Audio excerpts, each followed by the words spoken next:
The members of the Ba'ath Party sat in a smoke-filled hall, their eyes darting nervously as unbearable tension filled the air. No one knew what was coming. A hush fell over the crowd as a man, eyes hollow, spirit broken, his body showing signs of torture, stood before them and confessed to being a part of the plot to overthrow the government. A few feet away, the newly installed president, a large Cuban cigar resting between his fingers, watched in silence. Then, with a wavering voice, the man began to read a list of names, each one a supposed enemy of the party. One by one, as the named men stood, they were escorted out by armed guards. Panic spread through the room. This wasn't just a political shakeup, it was a cull, an elimination of enemies. Eyes darted around in desperation, locking onto the president, silently pleading for mercy. But Saddam Hussein barely flinched. His era of terror had begun. July 22, 1979 was a date that would forever be remembered in Iraq's history as the day of Saddam Hussein's brutal purge. But how did things escalate to this moment? And more importantly, how many party members made it out of that fateful meeting alive? Saddam Hussein, Iraq's fifth president, held a firm grip on the country from 1979 to 2003. During his almost three-decade rule, Saddam was a highly polarizing figure. His hardline policies and refusal to cooperate with other nations, including Iraq's neighbors, earned him global condemnation. He led Iraq into multiple conflicts, including the Iran-Iraq War and the Persian Gulf War. These wars weren't just costly, they were also largely unsuccessful in achieving his goal of expanding Iraq's influence over the region. The Iran-Iraq War from 1980 to 1988 resulted in an estimated 500,000 military and civilian deaths and caused over $700 billion in economic losses for Iran, only to end in a stalemate. Saddam Hussein's methods and ideology didn't just put him at odds with Iraq's neighbors, they also led to major clashes with global powers, particularly the United States. He was a vocal critic of Western imperialism and strongly opposed any form of foreign intervention in Iraq, which naturally fueled his fervent anti-American stance. But for many Iraqis, Saddam Hussein's rule was defined by severe authoritarianism, brutal repression, and widespread human rights violations. According to Human Rights Watch, his regime was responsible for the murder or disappearance of between 250,000 or nearly 300,000 Iraqi civilians. He ruthlessly targeted political opposition, reshaping Iraq into a single-party state where dissent was crushed. Power within the Ba'ath Party was carefully distributed, not based on merit but on loyalty. Saddam filled key positions with close friends, family members, and others that he could easily control. And that brings us back to 1979 and the heart of the Ba'ath Party purge. The tortured man standing before the assembled Ba'ath Party members was Muhyi Abdul Hussein Mashhadi, a once high-ranking Ba'athist leader until very recently. Mashhadi's vacant expression made it clear he had been broken under Saddam's brutal interrogation. Before assuming full control of Iraq, Saddam Hussein had been vice president, carefully watching Mashhadi, who served as secretary to then-president Ahmed Hassan al-Bakr, Saddam's own cousin. Mashhadi had been the general secretary of the Revolutionary Command Council, a position that Saddam saw as a direct threat to his rise to power. Determined to eliminate any opposition, Saddam ordered Mashhadi's arrest and had him subjected to intense interrogation. He would become one of the earliest victims of Saddam Hussein's brutal reign. Compelled by mistreatment, Mashhadi confessed to being a part of a secret plot to overthrow Saddam's newly established regime. Then, in what must have been a nerve-wracking waiting game, he began naming his alleged co-conspirators. One by one, 60 Ba'ath Party members were called out, as each name echoed through the room. The accused men were escorted out by uniformed guards, their fate all but sealed. With this ruthless purge, both the party and the country were now fully under Saddam's control. To fully understand the events that led to Saddam's purge, we first need to examine the origins of the Ba'ath Party. The Ba'ath Party was built on Ba'athism, an ideology blending Arab nationalism, Arab socialism, and anti-imperialist ideals. Its core mission was Arab unity, which led to its spread across multiple Middle Eastern nations, most notably Syria, where the party was originally founded. At first glance, Syria's Ba'athist ties might seem irrelevant to the power struggle in Iraq, but in reality, the complex relationship between the Iraqi and Syrian Ba'athists was a key factor in the chain of events that ultimately culminated in the infamous Ba'ath Party purge. Tensions between Iraq and Syria's Ba'athist factions and the two nations themselves were deeply connected to the purge. The Ba'ath Party was established in 1943 in Damascus, later merging with the Syrian Socialist Party in 1953 to form the Arab Socialist Ba'ath Party. A highly centralized and authoritarian movement, the party promoted what it saw as the positive values of Islam. opposed colonialism and imperialism, sought to bridge class divisions, and campaigned on a platform of non-alignment in global affairs. In 1963, the Ba'ath Party seized power in both Syria and Iraq. But for both nations, holding on to that power would be anything but straightforward. In Syria, the Ba'athists were soon caught in internal struggles between nationalists and progressives, with different factions vying for control.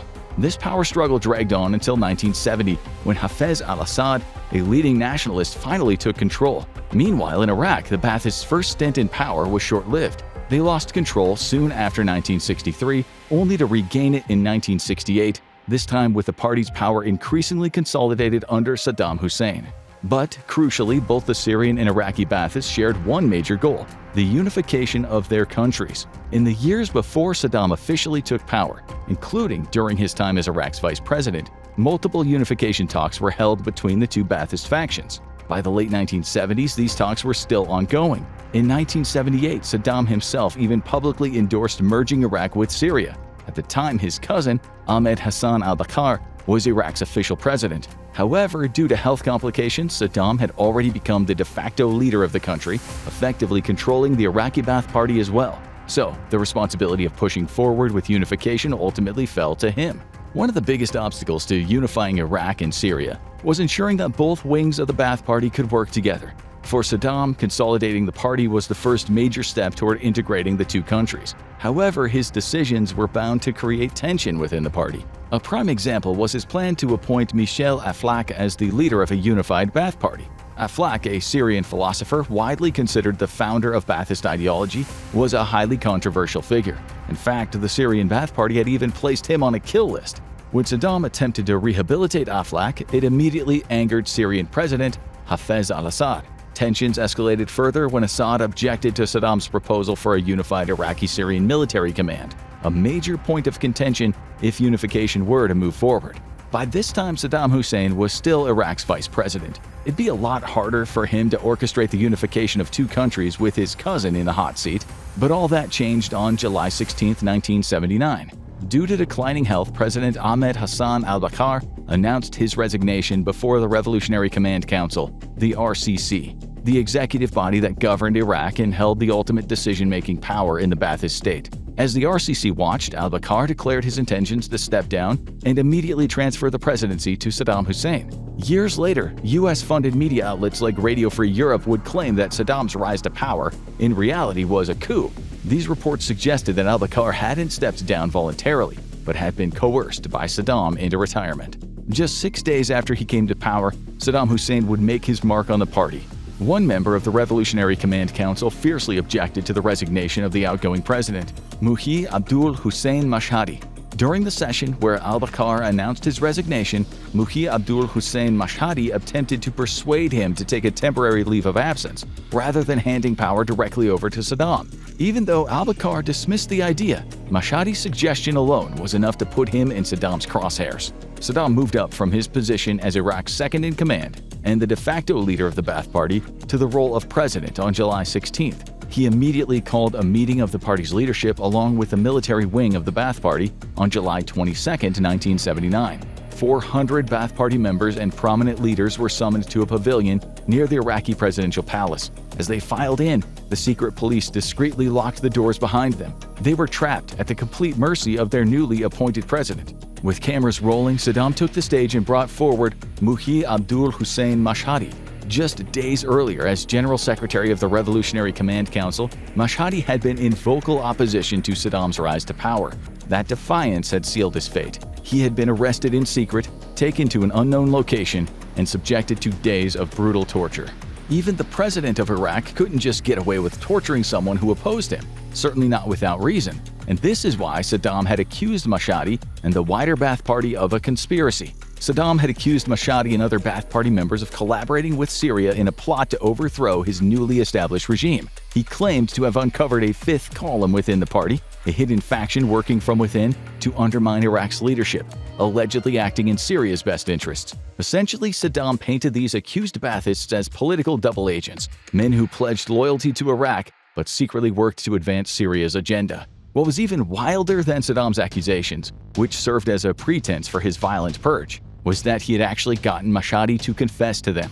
Through relentless torture, Saddam forced a confession from a broken man, allowing him to justify his crackdown as a defensive move against an alleged coup plot. Standing at the podium before the assembled Ba'ath Party, Mashhadi, once a powerful figure in Iraq's leadership, delivered a forced confession. He accused himself of being involved in a Syrian-backed conspiracy against Saddam's regime, claiming he was part of a faction within the Iraqi Ba'ath Party that had been established back in 1975. According to his coerced testimony, this faction had been financed by Syria as part of an ongoing plot to destabilize the Iraqi government, particularly targeting Saddam himself. And yet, things were somehow about to get a whole lot worse. Reading what could have been a prepared script, Mashhadi claimed that he hadn't been working alone. Whether this was true or just a way for Saddam to remove anyone who wouldn't be loyal to him, Mashhadi continued, stating that a number of the men in that very room had also been a part of this treasonous plot to undermine Iraq and aid Syria. Worse still, he had a list of their names.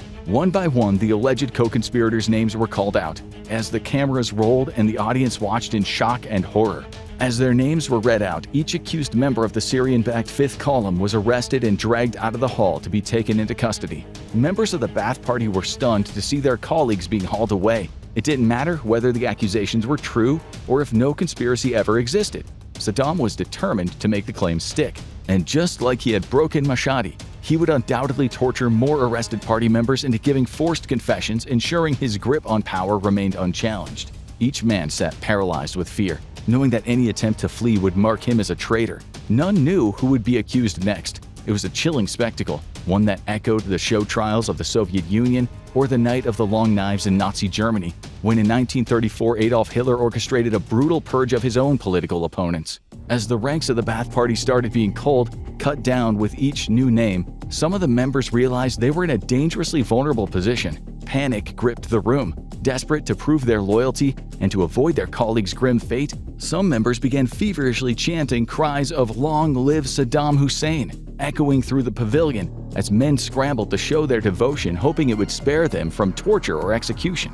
Meanwhile, Saddam sat at a small table, exuding calm control. As the fear and the chaos unfolded around him, Iraq's new self-styled dictator took slow, deliberate drags from his cigar, puffing out smoke as if nothing was out of the ordinary. 68 people had their names read out, and they were subsequently taken out of the room, whether they were really guilty of aiding Syria's Ba'ath Party or not. Once the list had been read in full, Saddam Hussein congratulated the remaining visibly terrified Ba'ath Party members for their past loyalty and their future allegiance too. To Saddam, this was less about weeding out a plot to undermine him as it was a show of force to scare people into not opposing him. The message was clear, but the Ba'ath Party purge was far from over. The 68 arrested conspirators were immediately put on trial, and within minutes the verdict was reached. They were guilty of treason. 22 men, including 5 members of the Revolutionary Command Council, were sentenced to execution. The rest were condemned to the dungeons, their fate left to Saddam's mercy. As for those marked for death, they were shot that very same day. And somehow, Saddam had yet another way of making his brutal purge even worse. A number of Ba'ath Party members who'd managed to go unpurged were given an opportunity to prove their fidelity to Saddam by being put on firing squad duty. Those survivors were handed guns and ordered to execute their now former Ba'athist colleagues. This made them complicit in Saddam's crimes, regardless of whether their accused colleagues were guilty of anything at all. The entire horrific process was coordinated by Taha Yassin Ramadan, who would become Iraq's vice president alongside Saddam. Barzan al-Takriti was one of the judges during the hasty kangaroo court that issued the death sentences to the accused party members. All 3 of these men, Saddam Hussein, Taha Yassin Ramadan, and Barzan al-Takriti, would be captured and executed during America's occupation of Iraq, but we'll get to that in a moment. The 1979 Ba'ath Party purge cemented Saddam Hussein's absolute rule, ensuring that for the next 24 years, his power would go unquestioned. Shortly after the purge, details of the event began to spread, with Iraqi media amplifying Saddam's accusations of a supposed coup plot. The Syrian Ba'athists were blamed as co-conspirators, though they vehemently denied any involvement. To send a clear message, a video recording of the entire purge, from the assembly to the executions, was distributed across Iraq. The message was simple: cheer for Saddam, or be branded a traitor and share their fate. The purge didn't end with the execution of the accused members of the Ba'ath Party, though. A wider effort unfolded over the following week that targeted other potential rivals with supposed Syrian influence. It wasn't just party members who were under threat, but union leaders, academics, and businessmen also were targeted. Though the exact figure isn't known, by August 1, 1979, several hundred people had been accused of the same treason and were sentenced to execution. Under Saddam's rule, the people of Iraq were subject to the whims of a ruthless dictator, a man who would not tolerate any form of opposition and would kill those who dared to challenge his authority. The Ba'ath Party Purge shaped Saddam's public image. His Ba'athist ideologies of Arab unity and resistance against imperialism were really just an imitation of a political agenda. He wanted the power for himself at all costs.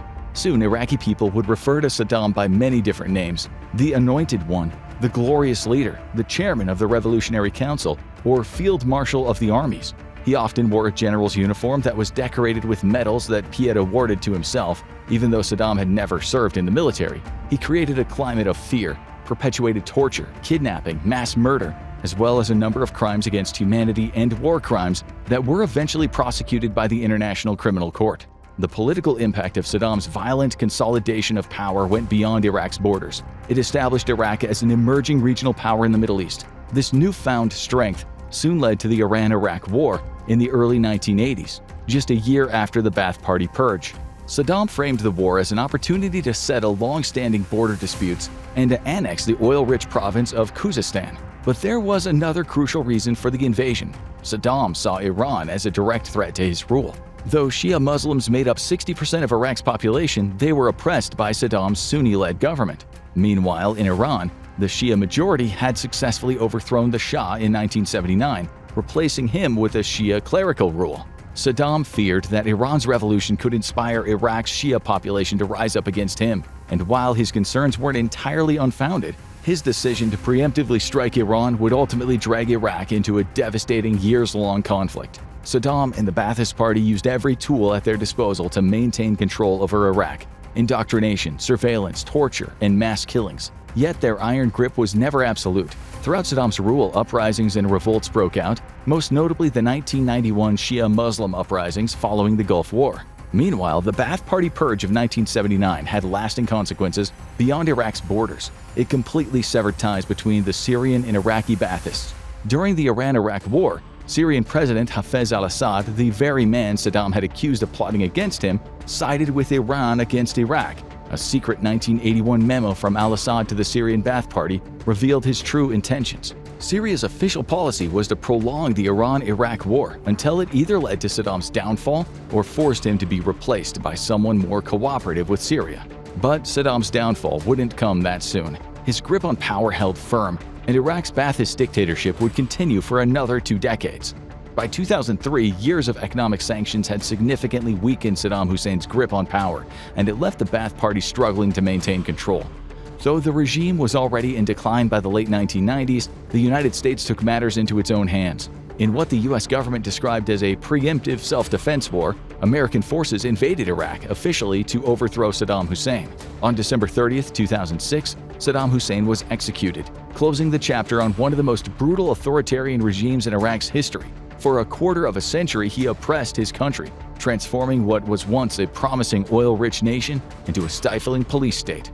In his relentless quest for power, Saddam eliminated political rivals, purged his own party, and brutalized his own citizens, drawing the ire of neighboring countries and the international community.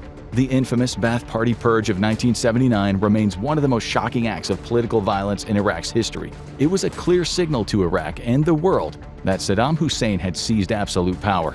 The purge marked the beginning of his 24-year totalitarian rule, a regime controlled by a small hand-picked elite made up of loyalists, close friends, and family members, all bound together by fear, ambition, and unquestioning loyalty to Iraq's new dictator. Now go watch how U.S. Special Forces took down Saddam Hussein, or click on this video instead.